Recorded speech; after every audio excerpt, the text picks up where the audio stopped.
Assalamualaikum warahmatullahi wabarakatuh. Alhamdulillahilladzi hadana lil Islam walladzi habbaba ilayna al iman wa zayyanahu fi qulubina wa karraha ilayna al kufra wal fusuqa wal isyan. Asyhadu an la ilaha illallah wahdahu la syarika lah wa asyhadu anna Muhammadan abduhu wa rasuluhu arsalahu Allahu bil huda wa dinil haqq liyudhhirahu 'ala ad-din kullih wa kafa billahi shahida. Allahumma salli wa sallim wa barik wa karrim wa an'im 'ala nabiyyina wa rasulina wa imamina wa qudwatina sayyidina maulana Muhammad wa ala alihi wa ashabihi wa man sara ala nahjihi wa istanna bi sunnatihi ila yaumil qiyamah. Amma ba'du. Allahumma la ilma lana illa ma 'allamtana innaka antal alimul hakim. Allahumma 'allimna ma yanfa'una wanfa'na bima 'allamtana wa zidna ilma wa aslih lana sya'nana kullahu wa la takilna ila anfusina tarfata 'ain. Alhamdulillah wa syukrulillah. Hadirin jamaah yang dimuliakan, yang dibanggakan, yang dirahmati insyaallah oleh Allah Subhanahu wa taala. Tentu tak lupa kita senantiasa bersyukur kepada Allah Subhanahu wa taala atas rahmat dan kasih sayang Allah Subhanahu wa taala memberikan nikmat yang paling utama, yang paling berharga, yang tak ternilai harganya, yaitu nikmat iman dan Islam. Allah berikan keistiqomahan untuk kita semua di dalam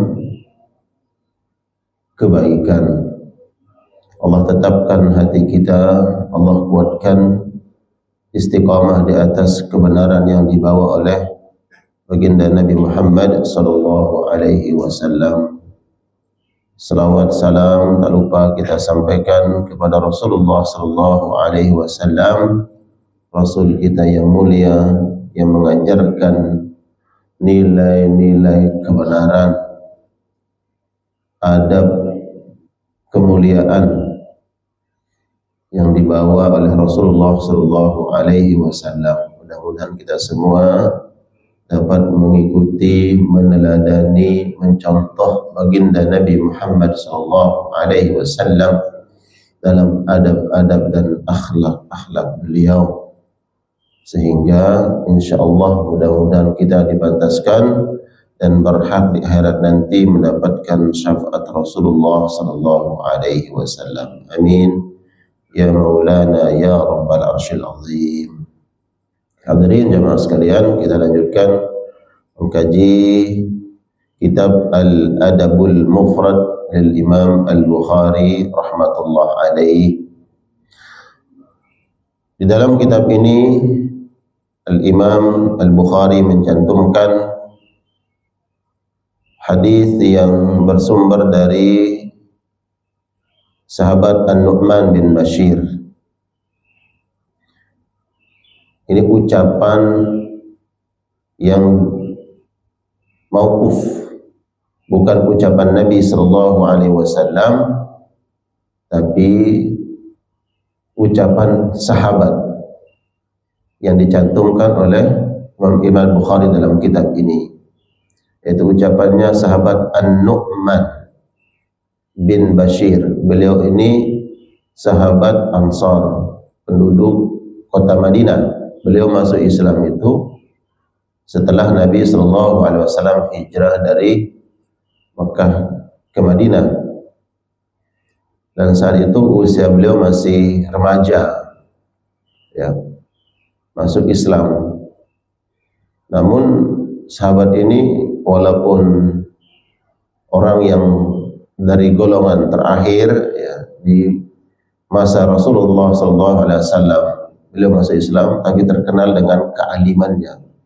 Allah berikan keistimewaan, kecerdasan dan alim, sehingga beliau pernah diangkat menjadi gubernur di Kufah. Sahabat An-Nu'man bin Bashir, Nabi meninggal dunia, beliau masih hidup. Dan di zaman Muawiyah menjadi khalifah, setelah Ali bin Abi Thalib, kemudian Hasan bin Ali, dan khilafah itu jatuh kepada Muawiyah bin Abi Sufyan. Beliau ini dipilih menjadi gubernur di Kufah. Kemudian beliau juga menjadi qadhi, menjadi hakim. Tentu karena kealimannya. Ini sahabat, beliau alim dan masyhur dengan ketawadhu'annya, tawadhu'nya beliau. Nah, suatu hari beliau berkhutbah di atas mimbar sebagai seorang gubernur, kemudian juga seorang qadhi, ya tentu sangat aktif memberikan taujih, nasihat, kajian lah, memberikan suatu nasihat kepada umat di atas mimbar. Dan ini didengar oleh Al-Haytham bin Malik At-Ta'i yang menyampaikan, aku mendengar An-Nu'man bin Bashir di atas mimbar beliau menyampaikan khutbahnya.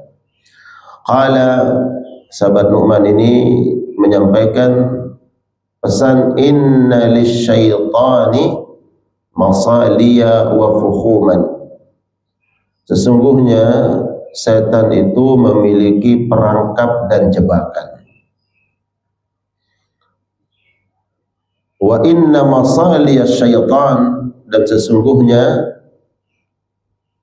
perangkap setan, wa fukhumahu, dan jebakan-jebakannya, kata beliau, al-bataru bi an'umillah, dia menjadikan nikmat Allah yang diberikan kepada hamba agar manusia itu mengingkari nikmat itu. Jadi kita diberikan nikmat oleh Allah, dan nikmat yang disebut oleh An-Nu'man di sini lebih maknanya kepada nikmat zahir, harta, kekayaan, kedudukan. Beliau adalah seorang gubernur kan, ya, layak menyampaikan itu. Pangkat, kedudukan, harta, nama besar, keluarga, dan seterusnya. Maka dijadikan itu sebagai perangkap setan untuk menjebak manusia agar manusia melupakan nikmat itu, lupa bahwa nikmat yang Allah berikan bersumber dari Allah Subhanahu wa ta'ala. Jadi sesuatu yang kita miliki itu bisa jadi menjadi umpannya setan untuk menggelincirkan kita. Al-bataru bi an'umillah, mengingkari nikmat-nikmat Allah Subhanahu wa ta'ala. Sedangkan di dalam Al-Quran kita diingatkan di dalam surat An-Nahl ayat 53, wa ma bikum min ni'matin faminallah, maka apapun nikmat yang melekat pada dirimu, faminallah, semuanya itu, besar, kecil, apapun bentuknya tadi saya sebutkan, faminallah, semuanya datang dari Allah, semuanya pemberian Allah, kau diberikan oleh Allah. Jadi hakikatnya bukan karena kecerdasan kita, bukan karena kita mendapatkan warisan dari nenek moyang, hakikatnya semua dari Allah Subhanahu wa ta'ala. Bahkan Al-Imam Mujahid beliau mengatakan, di antara bentuk seseorang dia al-bataru bi an'umillah, dia mengingkari nikmat Allah dengan lafaz ketika ada orang yang mengatakan hadza mali warastuhu min an abai, ini harta saya karena saya dapatkan dari warisan orang tua saya. Dan mengatakan ini semua saya dapatkan karena warisan dari orang tua, warisan dari nenek moyang, warisan dari keluarga. Kata Imam Mujahid, itu bagian dari bentuk ucapan seseorang al-batru bi an-umillah, mengingkari nikmat itu datang semata-mata datang dari Allah Subhanahu wa taala, bukan dari manusia. Kalau sifatnya khabar, kalau menceritakan, ya sah-sah saja. Ini mobil dari siapa? Oh, dapat dari orang tua. Khabar boleh sebagai bentuk cerita, menghabarkan, menceritakan, memberitahu seseorang. Tapi yang tidak boleh menurut Imam Mujahid, menisbahkan di dalam hati, menisbahkan, ya, menisbahkan bahwa itu hati kita seolah-olah tidak ada andil. Ya, makanya jamaah sekalian, kalau jamaah mungkin ada yang sering bermuamalah, bergaul dengan orang Arab, di antara budaya kebaikan yang mereka biasa ucapkan itu adalah selalu mengatakan biiznillah, ya, dengan izin Allah. Insyaallah naltaqi biiznillah. Ya, nanti kita ketemu ya. Biiznillah selalu tuh. Biiznillah. Atau kata insyaallah. Agar kita tidak menisbahkan semua yang ingin kita lakukan, semua yang kita dapatkan itu kita tidak menisbahkan kepada diri kita, tapi dinisbahkan, disandarkan. Nisbah itu disandarkan hanya kepada Allah. Bahaya nggak ucapan, oh ini saya dapat dari ini, tanpa ada biiznillah atau insyaallah. Saya sembuh loh ketika datang ke dokter itu. Saya sembuh loh kalau minum obat ini. Kata ulama, kalimat itu syirkun alfaz, syirik lafaz. Kalau kita menyandarkan kepada selain Allah, apakah itu obat, apa itu manusia, dan seterusnya, maka disebutkan syirik lafaz, dan itu dia syirik kecil, ya, diampuni dengan istighfar. Dan kita tidak menisbahkannya, ya, kita tidak menisbahkan kepada makhluk. Jadi bentuk rangkap setan disebutkan oleh sahabat An-Nu'man bin Bashir, al-bataru bi an'umillah, kau mengingkari nikmat itu datang dari Allah Subhanahu wa taala. Maka kemudian, ya, kalau kita memahami bahwa ini adalah perangkap dari musuh kita, ya, kita harus memahami, harus mengetahui, ya, hakikat musuh kita itu apa saja, jebakan-jebakannya, perangkap-perangkat, menggelincirkan kita dengan apa. Ya. Kalau bahasanya Khalid bin Walid, panglima yang tidak pernah kalah dalam pertempuran, beliau mengatakan nisfun nasr, setengah kemenangan, an ta'rifa hasmaka ahsan min an ta'rifa nafsak. Engkau mengenal dengan baik musuhmu itu melebihi engkau mengenal dirimu sendiri, itu setengah kemenangan, kata Khalid. Kalau beliau seorang panglima, ya, di medan perang, dia pelajari dulu kekuatan musuhnya, bagaimana strategi perangnya, ya, kekuatannya, dan seterusnya. Dia pahami musuhnya. Nah, itu nisfun nasr, kata Khalid, itu setengah kemenangan. Ya, Allah katakan inna syaitana lakum aduun fattakhidhuhu aduwa. Syaitan itu adalah musuh, jadikan dia musuh. Apa saja perangkapnya, nikmat Allah itu dijadikan sebagai perangkap. Ya, al-bataru bi an'umillah. Makanya jemaah, ya, tentu kita berupaya baik dalam lafaz ucapan, terutama dalam qalbu, kita tidak menisbahkan apapun kecuali hanya kepada Allah Subhanahu wa taala.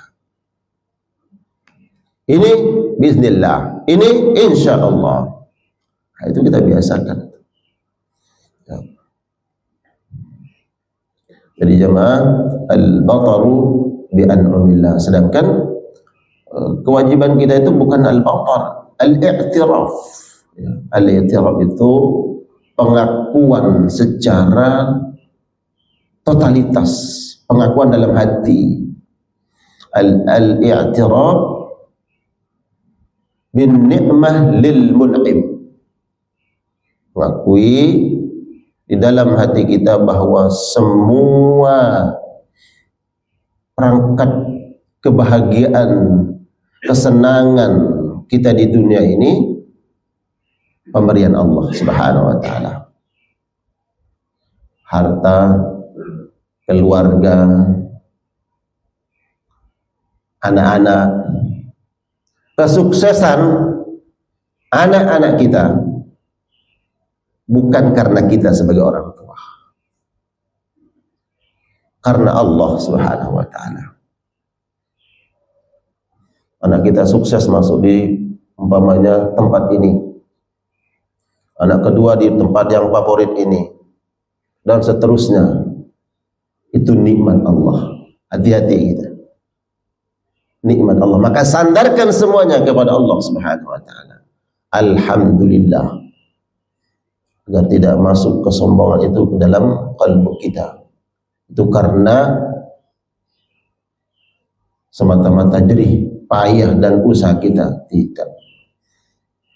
Ada orang yang cerdas, ayahnya, ibunya, tapi mohon maaf anaknya lahir ya dalam keadaan apa? Tidak seperti kedua orang tuanya. Ya. Itu menunjukkan apa? Bukan karena orang tuanya. Mestinya kan kalau gennya ayahnya, oh subhanallah, profesor, ibunya juga begitu, mestinya kan kalau kita bisa memastikan itu, oh anaknya mestinya harus cerdas, tapi enggak, berkebutuhan khusus ya. Agar manusia tidak menyandarkan itu kepada dirinya ya. Al-bataru bi an'amillah. Maka kemudian kita i'tiraf, mengakui dengan sepenuh hati bahwa apa yang melekat pada diri kita adalah anugerah dari Allah Subhanahu wa taala. Dan Imam Al-Qurtubi menyebutkan bentuk ketakwaan seseorang adalah al-i'tiraf bin ni'mah lil mun'im. Itu bentuk ketakwaan. Kalau terminologi takwa itu kan yang paling sederhananya kita dengar mengerjakan perintah Allah, meninggalkan larangan Allah.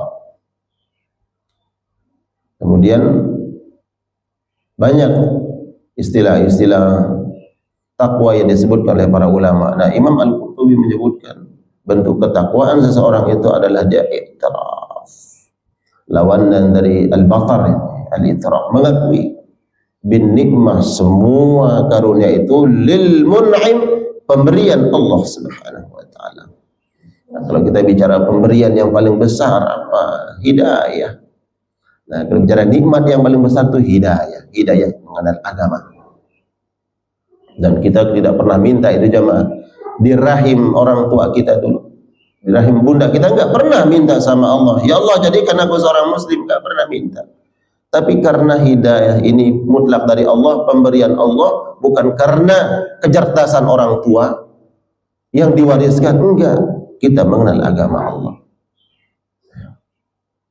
Kalau bicara tentang kecerdasan, kepintaran, Allah menyanjung Bani Israel itu adalah orang-orang cerdas. Bani Israel, Nabi Ishak itu Allah berikan gelar dalam Al-Quran gulamun alim, keturunannya orang cerdas. Yang sampai sekarang kita akui kan, ya. Siapa yang mengatur dunia ini hari ini nih? Ya, adminnya siapa? Sekandaknya aja saja. Segelintir manusia itu yang Allah sebut dalam Al-Quran, nenek moyangnya gulamun alim. Tapi apakah mereka dapat hidayah? Enggak. Justru memusuhi agama kebenaran. Nah, nikmat yang paling besar itu ya nikmat Nikmat hidayah ya. Mengenal agama ini dan mengamalkannya, bukan hanya mengenal, bukan hanya mengetahui. Ia menjadi orang muslim. Islam mengajarkan udkhulu fis silmi kafah, totalitas. Amalkan, amalkan. Kita imani, kita ketahui, mengamalkan syariat. Nikmat yang paling besar. Ya. Kalau bicara sejarah para nabi dan para rasul, orang-orang yang dekat dengan Allah, doanya diijabah oleh Allah Subhanahu wa taala. Tapi ada keluarga para nabi dan para rasul tidak diberikan nikmat yang besar itu. Nabi Nuh, istri, anaknya. Allah enggak kasih nikmat yang besar itu. Karena bukan karena manusia, bukan karena rasul. Rasul hanya sebagai perantara hidayah, irsyad, tapi pemberian mutlak dari Allah Subhanahu wa taala. Para nabi, Nabi Ibrahim ayahnya didakwahi dengan penuh bijaksana sebagai seorang anak. Ada dia mengatakan ayahnya, ada mengatakan pamannya. Ya, namun Nabi Ibrahim ini dengan penuh kasih sayang, penuh hormat, dengan cara yang penuh hikmah mendakwahi orang tuanya. Ya enggak dapat dia nikmat itu. Nabi sallallahu alaihi wasallam paman beliau juga enggak dikasih oleh Allah nikmat iman hidayah. Maka i'tiraf, kita mengakui bahwa semua nikmat itu datangnya dari Allah Subhanahu wa taala. Maka kemudian kita pun pagi ini ya berikrar, laulallah ma sallaina subha. Kalau bukan karena nikmat dari Allah, demi Allah kan, kita enggak akan melangkahkan kaki kita datang ke masjid ini. Itu yang diungkapkan Nabi ketika perang Ahzab. Beliau gali parit dengan para sahabat di perang Ahzab itu. Kemudian beliau berhenti sejenak seraya mengatakan, wallahi, demi Allah, laulallah, kalau bukan karena pertolongan Allah, mahtadaina wala sallaina wala tasaddaqna. Kita tidak akan pernah mendapatkan hidayah, tidak akan pernah melaksanakan salat, tidak akan pernah mengeluarkan harta kita di jalan Allah kalau bukan karena Allah. Itu Nabi sedang memotivasi sahabat. Ya, kalau bukan pertolongan Allah, kita nggak akan menang. Walaupun usaha kita seperti ini, nggak akan menang dalam peperangan menghadapi orang-orang musyrikin, koalisi besar. Kalau bukan karena Allah. Jadi semuanya sandarkan kepada Allah Subhanahu wa taala. Ini nasihat dari sahabat. Ya, nasihat dari sahabat yang terkenal dengan kealimannya. Beliau qadi, beliau menjadi gubernur dan ma'ruf, masyhur dengan ketawaduannya. Ini sahabat An-Nu'man bin Bashir. Kalau di pertemuan yang lalu pernah saya cerita, Nu'man bin Bashir ini yang beliau masih kecil, di kajian di sini beliau masih kecil, dibawa sama ayahnya ke hadapan Nabi, ya Rasulullah, aku kasih hibah kepada anakku ini. Nah, saya sampaikan di sini, itu Nu'man itu. Saya kasih hibah kepada anakku ini ya Rasulullah, tolong jadi saksi ya. Nabi tanya, kamu kasih enggak sama anak-anakmu yang lain? Ditanya Bashir, ayahnya Nu'man. Enggak ya Rasulullah, aku enggak mau jadi saksi, kata Nabi. Ya, nah, itu sahabat Nu'man ini, karena beliau masih remaja waktu itu. Masih remaja, Nabi baru hijrah ke Madinah. Nah, pesan beliau, al-bataru bi an umillah. Nikmat Allah itu bisa menjadi perangkap setan untuk menggelincirkan kita. Nikmat. Itu kan nikmat mestinya mendatangkan rahmat. Maka ya nikmat itu bisa ibarat pisau bermata dua, ya kan? Bisa menjadi kebaikan, rahmat, bisa menjadi nikmah. Ya. Pisau kita menggunakan untuk apa? Kalau kita gunakan dalam kebaikan, ya jadi kebaikan. Kalau kita gunakan dalam maksiat, ya akan menjadi keburukan. Maka jamaah sekalian, pesan untuk saya dan kita semua, kita berupaya dalam baik ucapan, terutama kalbu, sandarkan semuanya kepada Allah Subhanahu wa taala. Jangan sandarkan kepada makhluk. Apalagi menyandarkan pada diri kita. Oh, ini karena, oh itu berat. Berat.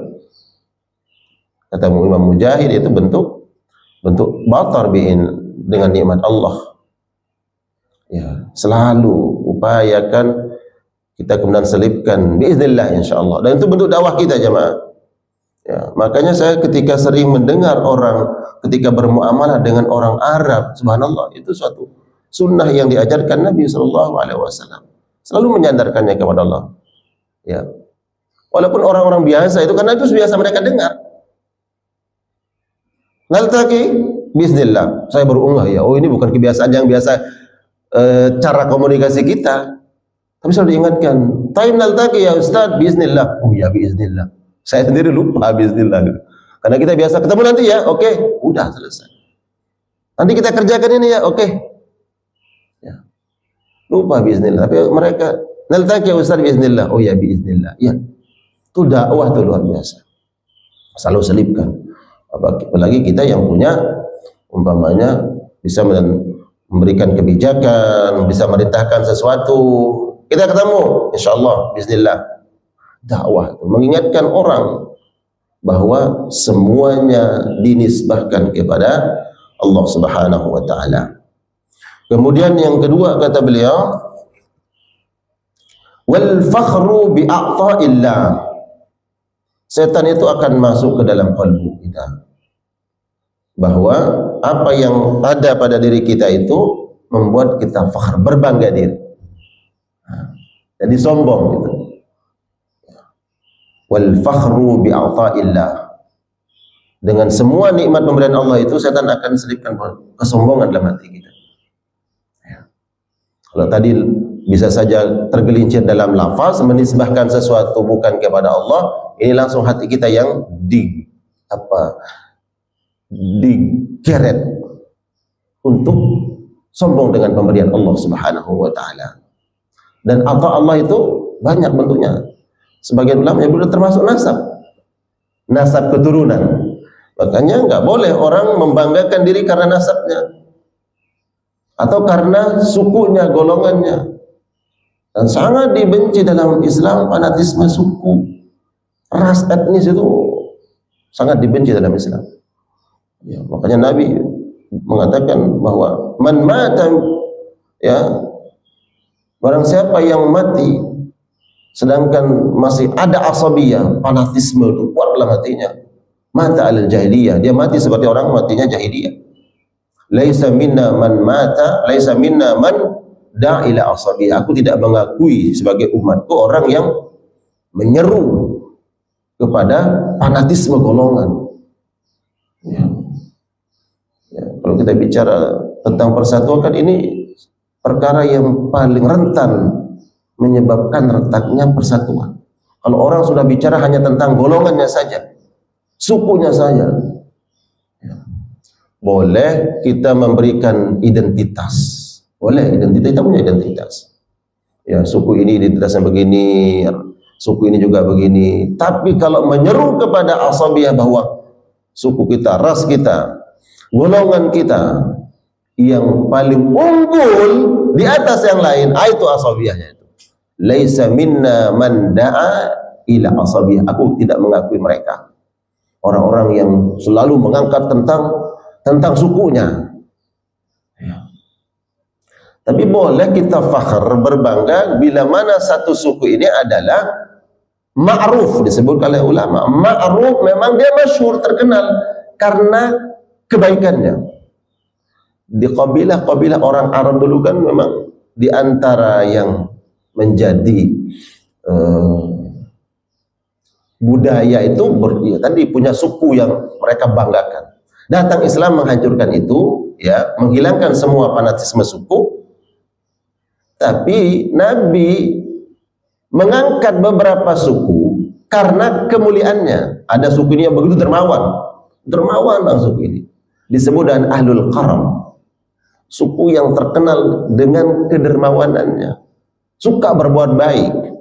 Kalau ada orang luar Makkah datang ke Makkah, dia adalah suku yang paling cepat membantu. Nah, karena kedermawanannya, Nabi sanjung dia, sanjung, dibanggakan. Nabi juga pernah membanggakan dirinya. Tapi Nabi, ya, Rasul yang maksum, hatinya terjaga. Ana sayyidu bani Adam wala fakhr. Aku ini adalah penghulu, pemimpin seluruh manusia. Itu bukan kebanggaan. Nabi bisa menjaga hatinya, dia menyampaikan, dia membanggakan dirinya. Itu nikmat dari Allah Subhanahu wa taala. Tapi itu bukan suatu kebanggaan, walaupun dalam ucapannya Nabi mengatakan, saya ini penghulu, pemimpin paling mulia di antara manusia. Ya jelas Al-Quran sendiri yang sudah menyebutkan itu, wa innaka la'ala khuluqin azim. Ali bin Abi Thalib juga pernah, Ali bin Abi Thalib, beliau menyebut tentang nikmat Allah. Dulu dengan sahabat-sahabat senior itu, dan Ali mengatakan, Muhammadun akhi wa sihri. Ayo, siapa di antara kalian ya yang kemuliaannya Nabi Muhammad itu saudara saya. Saudara apa? Sepupu kan? Akhi, dia saudara saya. Wa sihri, dan dia mertua saya. Ada di antara kalian yang nasabnya seperti itu? Saya ini dengan Muhammad saudaraan, sepupu, dan juga mertuaku. Kalau seandainya Umar mengatakan, oh dia kan juga, kalau Umar apa? Menantu. Nabi Muhammad menantu saya, oke. Abu Bakar, Muhammad juga mantu saya. Ali bilang, ada lagi yang lain. Kebanggaan saya, Ja'far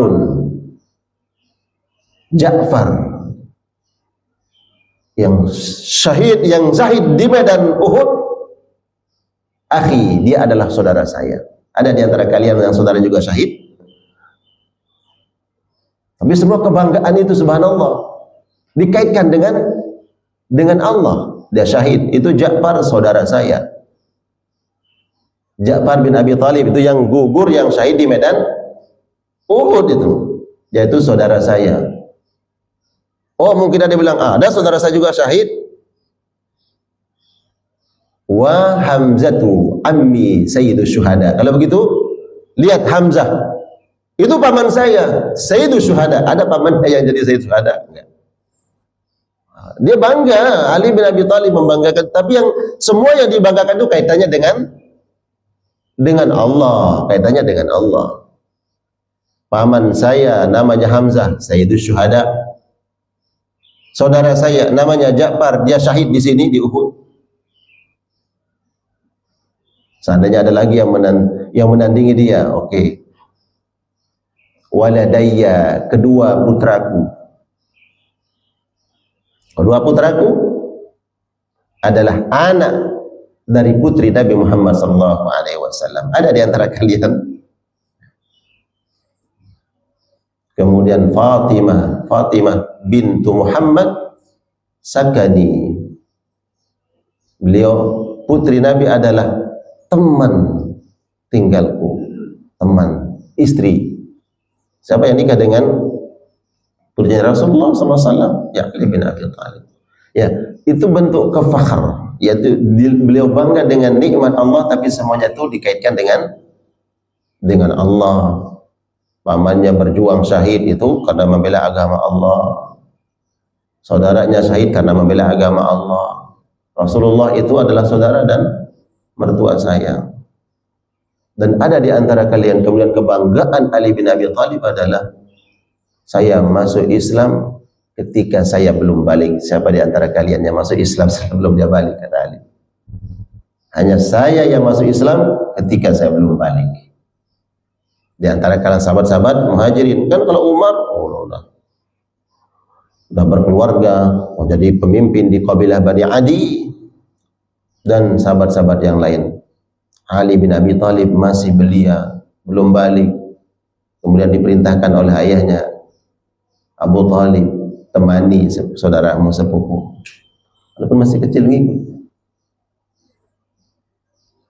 Ali bin Abi Thalib, kemudian Khadijah yang salat secara sembunyi-sembunyi. Imamnya Nabi, makmumnya Ali bin Abi Thalib belum balik, Khadijah istri Rasulullah SAW.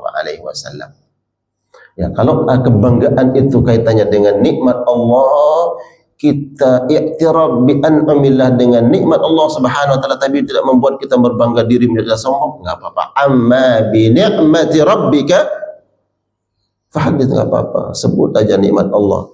Silahkan sebut, tapi harus menjaga hati kita. Ya. Nah, jadi jamaah, perangkap setan itu al-fakhru bi ata'illah, akan membuat seseorang berbangga diri dengan anugerah pemberian Allah Subhanahu wa taala. Ya. Kemudian wattiba'ul hawa fi ghairi dzatillah, mengikuti hawa nafsu dalam perkara yang tidak ada kaitannya dengan zat Allah Subhanahu wa taala. Hawa nafsu. Kita ini berupaya digiring oleh hawa nafsu kita. Kemudian hawa nafsu ini ditunggangi oleh setan.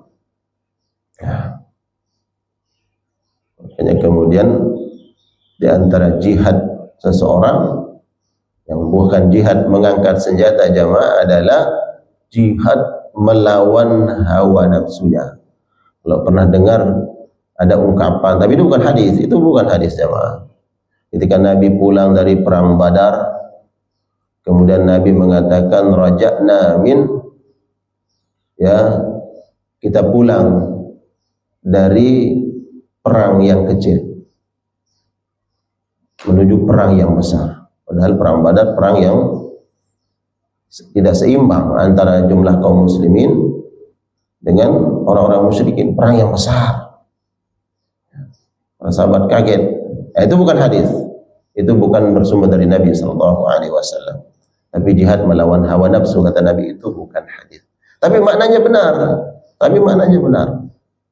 Bahwa di antara jihad seseorang adalah, yaitu jihad besar, melawan hawa nafsunya. Ya. Innan nafsa la'ammaratun bisu. Jiwa itu selalu menggiring seseorang untuk melakukan perkara-perkara yang dilarang oleh Allah Subhanahu wa taala. Innan nafsa la'ammaratun bisu. Ini yang kita lawan, jemaah. Ya. Dan terbentuk hawa nafsu, ya Allah, ketika ada panggilan kumandang azan di waktu subuh, muncul di situ hawa nafsu. Nafsu kita ingin tetap di tempat tidur kita. Berat, mata terasa berat, kaki berat untuk dilangkahkan, berat untuk turun dari tempat tidur. Itu jihadnya di situ. Jihad melawan ya nafsu. Dan di dalam Al-Quranul Karim Allah sebutkan, walau ittaba'al haqqu ahwa'ahum labasadatis samawati wal ardu wa man fihinna. Seandainya kebenaran yang dibawa oleh Allah Subhanahu wa taala mengikuti, memperturutkan hawa nafsu manusia, niscaya akan rusaklah langit dan bumi dan apa yang ada di antara keduanya. Nah, ini jemaah. Jadi terkait dengan kebenaran, bukan kebenaran yang harus bernegosiasi dengan hawa nafsu, tapi hawa nafsulah kita yang mengikuti. Ya. Bila mana kebenaran sampai kepada kita jemaah, baik itu terkait dengan hukum, fikih, terkait dengan akidah, dalam muamalah, hukumnya seperti ini, sedangkan tidak sesuai dengan harapan dan keinginan kita, ya, maka yang harus dikompromikan yang mana? Harus mengkompromi siapa? Kebenaran atau hawa nafsu? Kebenaran yang diikuti,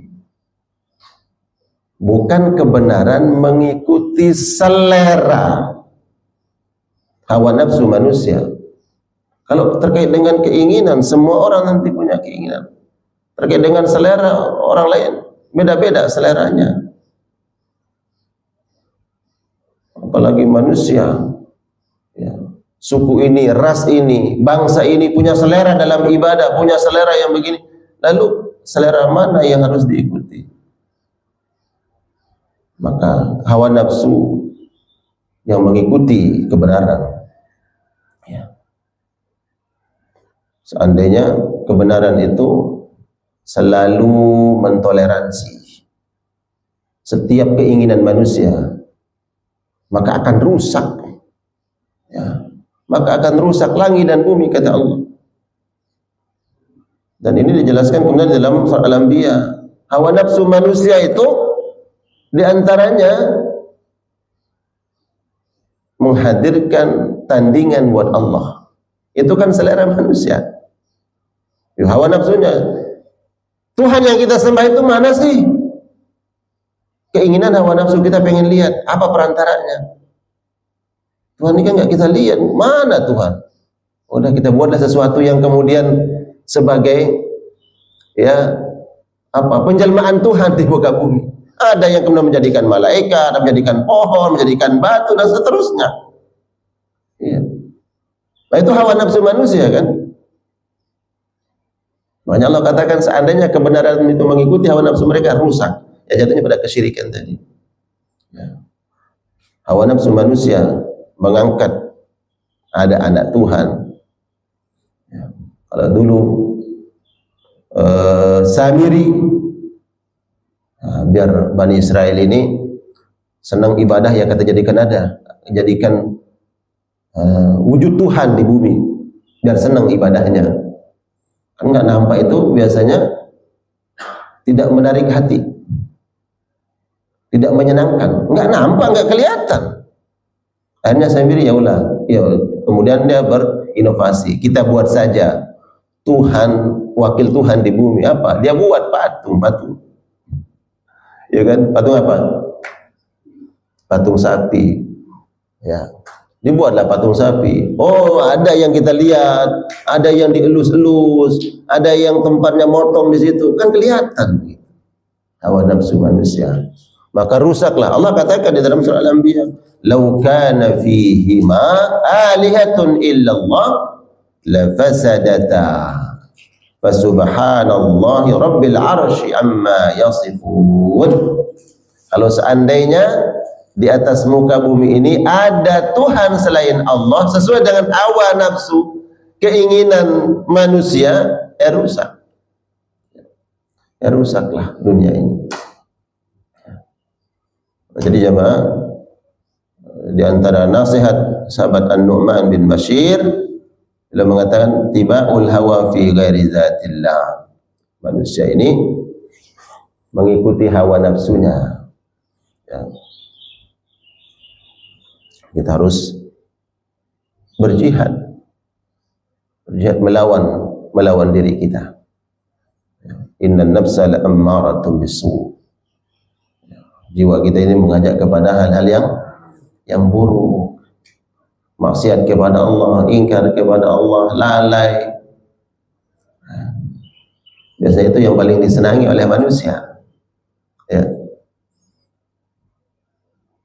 Terutama kita jamaah sekalian, ketika diberikan oleh Allah Subhanahu wa taala usia umur yang Nabi katakan umur umatku rata-rata 60 sampai 70. Nah, di usia-usia itulah kita harus kemudian terus mawas diri. Ya. Karena tidak ada yang selamat kecuali atas pertolongan Allah. Tidak ada yang selamat. Apakah husnul khatimah atau su'ul khatimah? Berapa banyak orang yang di akhir hayatnya kemudian na'udzubillah dia jauh dari Allah Subhanahu wa taala. Hanya cerita saja sebagai mengambil ibrah. Ambil ibrah. Ada orang yang berkeluarga kemudian dia cerita dulu suaminya orang yang taat kepada Allah dalam ibadah, gak pernah kalah, sholat berjamaah di masjid, puasa sunnah, Tapi di akhir hayatnya, sampai pasangannya itu menangis-nangis, di akhir hayatnya, menjelang dia akan meninggal dunia, justru dia ingkari kewajiban yang paling utama, ibadah yang paling utama dihisab di akhirat, yaitu ibadah salat. Sampai dia mengatakan, selama ini saya sia-sia, percuma ibadah sujud ruku, kalau bahasa kasarnya ngungging, itu di akhir hayatnya. Bayangkan, kalau bukan karena dorongan hawa nafsu, setan masuk di situ, lalu di mana ibadah yang selama ini dikerjakan? Di akhir hayatnya, menjelang dia akan kembali kepada Allah, lalu digiring oleh setan mengingkari semua kebaikan yang pernah dia lakukan. Ittiba'ul hawa, mengikuti hawa nafsu. Di sini kita kemudian jamaah sekalian Allah muliakan, kita minta kepada Allah. Kalau kita diajar oleh Nabi SAW satu doa, amalkan. Kita ini lemah. Kalau bukan karena pertolongan Allah. Ya muqallibal qulub, ya Allah, Engkau yang menggenggam hati kami. Allah yang menggenggam. Sabbit qalbi ala dinik, tetapkan hatiku ya Allah. Jangan sampai digelincirkan hati ini oleh setan, mengikuti hawa nafsu. Amalkan doa yang diajarkan oleh Nabi. Setiap selesai salat, diajarkan oleh Nabi, setiap selesai salat baca itu doa. Ya muqallibal qulub, ya Allah, Engkau yang membolak-balikkan hati. Sabbit qalbi ala dinik, tetapkan hati kami ini ya Allah di atas kebenaran. Kuatkan ya Allah, istiqomahkan.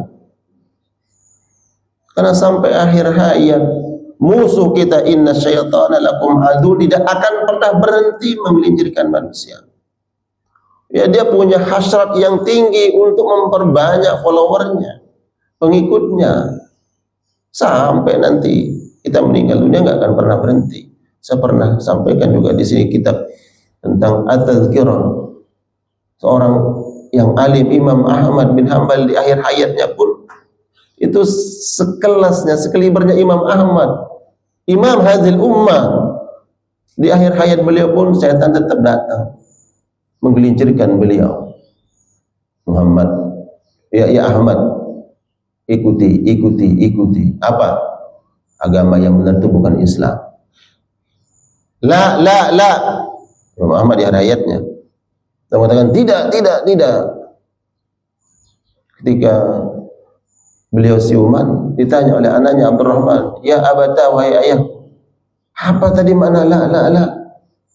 Dia mengatakan, wahai anakku, setan datang mengatakan agama yang benar itu bukan Islam, itu Imam Ahmad. Jemaah, kita bukan imam, kita bukan ahli fikih, kita bukan orang alim.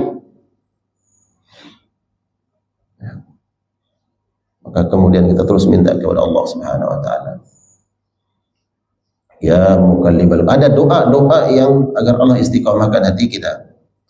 Di dalam Al-Qur'an Allah ajarkan, Rabbana la tuzigh qulubana ba'da idh hadaitana wa hab lana min ladunka rahmah innaka antal wahhab. Satu.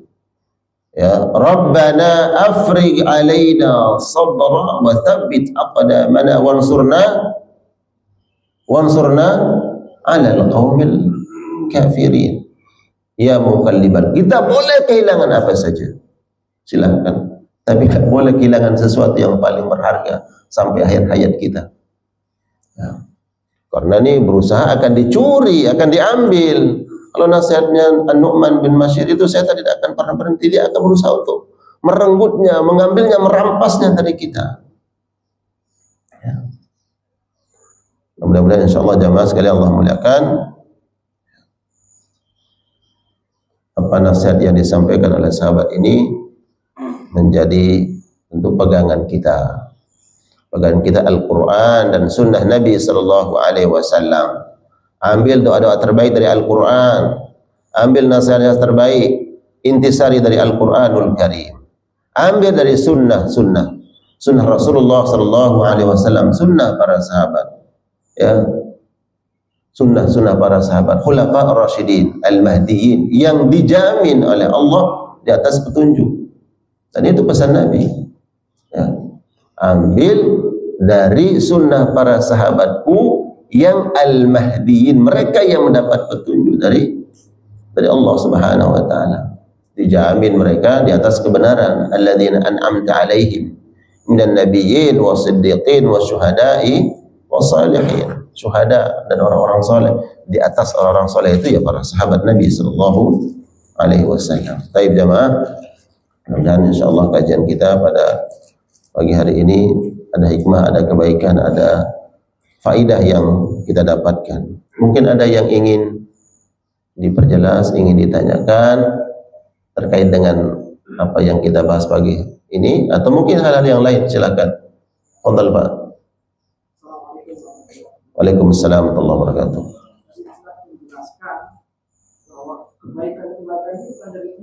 Ya, ya betul. Bagaimana seorang itu jadi penjahat? Ya. Kehendak Allah juga, Ustaz. Ya. Yang kedua, ada orang yang mengaku nasab itu lebih tinggi sehingga anak perempuan itu dikawinkan sama keluarga. Ya. Ini juga. Kalau tidak, dia tidak mau menerima orang yang dianggap di bawah dia. Barakallah. Hadirin jamaah sekalian yang dimuliakan oleh Allah, pada hakikatnya semua bersumber dari Allah Subhanahu wa taala. Karena Dia Al-Khaliq yang menciptakan, dan semua adalah makhluk. Semua adalah makhluk. Apakah itu yang nampak, tidak nampak, perbuatan kita, pada hakikatnya semua adalah makhluk, kehendak ciptaan Allah Subhanahu wa taala. Akan tetapi Allah Subhanahu wa taala memberikan kebebasan kepada manusia untuk mengucapkan, mengutarakan, mengerjakan apa yang dia inginkan. Ingin memilih yang baik atau ingin memilih yang buruk, Allah hamparkan ini baik, ini buruk. Allah berikan kehendak kepada manusia. Wa hadainahu an-najdain, kami berikan dua jalan. Nah, dua jalan itu dihamparkan oleh Allah, diberikan, kita mau pilih yang mana. Semua kebaikan faminallah, datangnya dari Allah Subhanahu wa taala. Innallaha jamilun, Allah itu indah. Kata jamil, indah itu jangan bayangkan seperti indah sesuatu yang menyenangkan pandangan kita. Innallaha jamilun, Allah itu indah. Maknanya Allah terbebas dari segala macam bentuk keburukan, kekurangan. Maka tidak mungkin Allah Jalla Jalaluhu Subhanahu wa ta'ala, atas kemauan dia, iradahnya Allah Subhanahu wa ta'ala, menginginkan keburukan kepada hambanya. Allah terbebas dari semua itu. Allah tidak berbuat zalim, Allah tidak menginginkan keburukan kepada hambanya. Tapi keburukan itu ada, Allah yang ciptakan. Maka Allah berikan pilihan kepada manusia. Kebaikan bersumber dari Allah, datangnya dari Allah. Keburukan datangnya dari kalian sendiri. Kalian yang memilihnya. Tapi keyakinan kita adalah semua bersumber dari Allah Subhanahu wa ta'ala. Tinggal kita memilihnya. Kita pilih yang mana. Makanya kemudian ketika nanti ada dialog antara manusia dengan iblis, saling berperkara di akhirat. Iblis dulu kamu yang mengajak, ya, bala tentaramu yang menyeru kami, menyeret kami berbuat syirik. Maka kami minta pertanggungjawaban kalian. Kata iblis apa? Jangan mencela kami, celalah diri kalian sendiri. Saya menyeru kalian kepada suatu kedustaan, kalian ikuti, sedangkan Allah menyeru kalian kepada kebenaran, kalian tinggalkan. Ya. Jadi pada hakikatnya Pak, semua itu adalah ciptaan Allah, tapi dalam ciptaan itu ada kebaikan, ada keburukan. Silakan kita pilih yang mana. Ya, tidak boleh menisbahkan sesuatu hal yang buruk kepada Allah Subhanahu wa ta'ala. Karena innallaha jamilun, Dalam riwayat yang lain, innallaha thayyibun la yaqbalu illa thayyiban. Allah itu baik, Allah itu indah. Indah dalam hal apa? Dalam sifatnya, dalam af'alnya, dalam kehendaknya, iradahnya. Apa yang af'alnya Allah, perbuatannya, dia menciptakan sesuatu. Semua diciptakan oleh Allah. Allah jamil, terbebas dari hal yang buruk. Allah tidak menginginkan keburukan kepada hambanya. Tapi hamba itu yang memilih yang buruk. Maka jangan cela Allah, celalah diri kalian sendiri, gitu ya. Allahu a'lam bishawab. Kemudian terkait dengan nasab tadi, keturunan. Ya, bila mana nasab tersebut adalah nasab yang dijamin oleh Allah Subhanahu wa taala dengan kemuliaannya, boleh kita berbangga. Para ulama mengatakan nasabnya keluarga Bani Hashim, keluarganya Nabi sallallahu alaihi wasallam. Ya. Dia bangga dengan itu, bangga dalam arti tidak membuat dia sombong. Dia bangga dengan nikmat itu. Dia menyebut bahwa ana min Bani Hashim, saya ini keluarganya Bani Hashim. Oh, dia bangga dengan nikmat itu, bukan untuk kesombongan, tidak apa-apa dia menyebutnya. Nah, keluarga Bani Hashim keluarga Nabi sallallahu alaihi wasallam. Tapi harus kita ingat, Nabi sallallahu alaihi wasallam pernah menasihati keluarga beliau. Wahai Bani Hashim, lakukanlah kebaikan, karena di akhirat nanti aku tidak akan bisa menolong kalian. Wahai pamanku Abbas, pamannya Nabi, lakukanlah kebaikan, aku tidak akan bisa menolong engkau nanti di akhirat. Dalam khutbahnya Nabi sallallahu alaihi wasallam, wahai Fatimah, kerjakanlah kebaikan, walaupun engkau adalah putriku, kerjakan kebaikan. Sesungguhnya aku dari nanti tidak bisa untuk menolongmu. Ya. Karena seseorang mendapatkan syafaat Nabi atas izin dan kehendak Allah. Allah izinkan dan Allah redha orang yang diberikan syafaat. Nah, jadi jemaah, kalau ada orang yang membanggakan nasabnya, di situ ada nilai kesombongan, haram, tidak boleh. Tapi bangga sebagai bentuk syukur dia kepada Allah, dan itu menjadi beban beban moral. Oh, saya dari keluarga yang baik. Kalau bicara tentang nasab Rasulullah, berarti itu menjadi sebuah beban dalam kutip. Dia harus menjaga kemurnian, kemuliaan nasab tadi. Karena kita tidak memungkiri jemaah, kita nggak boleh memungkiri masih ada nasabnya Nabi, keturunan Nabi masih ada. Sehingga nanti di akhir zaman Allah akan mengutus Al-Mahdi, orang yang ditunggu Al-Muntazar, menjadi pemimpin kaum muslimin untuk mengalahkan Dajjal. Itu dari keturunan Nabi. Ada, masih ada keturunan Nabi. Ya. Kalau ada orang yang mengaku sebagai nasabnya bersambung ke Rasulullah SAW, itu kembalikan kepada dia. Ya. Kalau dia benar bahwa nasabnya kepada Rasulullah SAW itu kemuliaan bagi yang bersangkutan, dzalika fadlullah yu'tihi man yasha. Itu adalah anugerah Allah. Allah pilih orang siapa saja yang Allah ingin jadikan sebagai keturunan Nabi. Itu karunia, kehendak Allah. Orang tidak pernah bisa memilih. Kita nggak pernah memilih lahir dari suku ini, dari keluarga ini. Kita nggak bisa memilih. Itu kehendak Allah. Maka Allah pun memilih siapa yang dikehendaki oleh Allah Subhanahu wa taala. Tapi nasab itu bukan penjamin, bukan penentu dia akan mendapatkan kemuliaan di akhirat. Kalau itu menjadi jaminan, niscaya Abu Lahab, orang yang menjadi paman Nabi SAW, akan mulia di akhirat. Ternyata tidak. Jadi kemuliaan seseorang, makanya disebutkan la fakhra illa fakhru ahli tuqa gadan idza dhammahumul mahsyar. Tidak ada kebanggaan yang sebenarnya di akhirat nanti kecuali ahlu tuqa, orang-orang yang bertakwa kepada Allah. Tidak ada lagi kebanggaan dengan nasab, tidak ada lagi kebanggaan dengan suku ini, kecuali dengan takwa. Coba baca khutbahnya Nabi SAW ketika beliau di Hajjatul Wada, haji perpisahannya Nabi. Ayuhan nas, wahai sekalian manusia, ala inna rabbakum wahid, ketahuilah Tuhan kalian itu satu.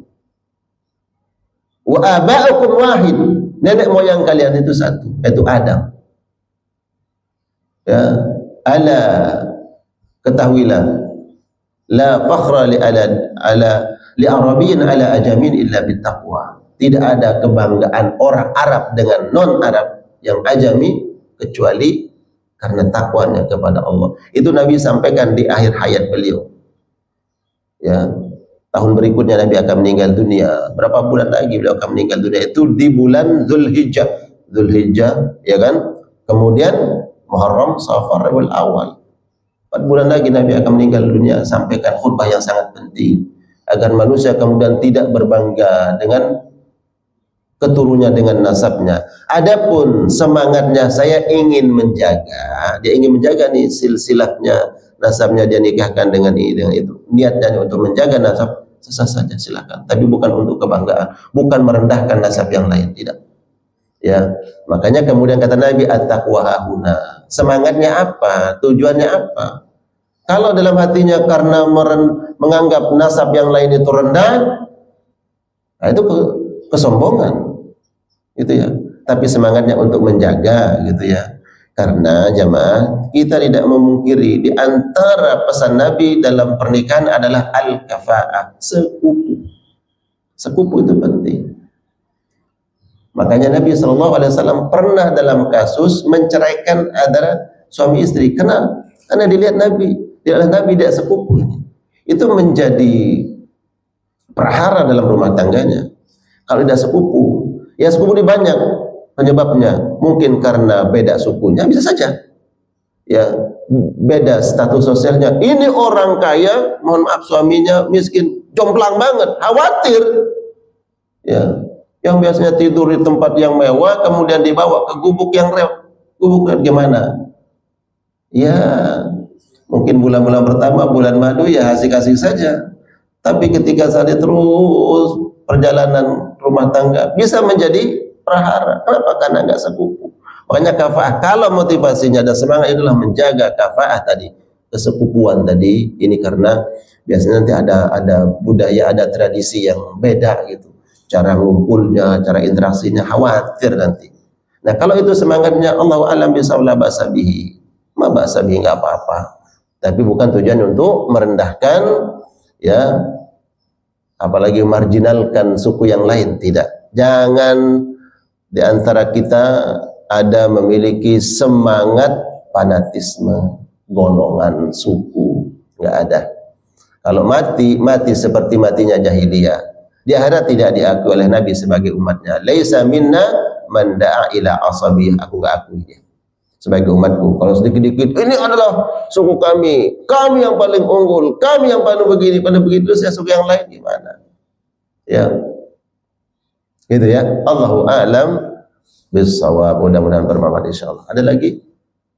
Cukup jamaah?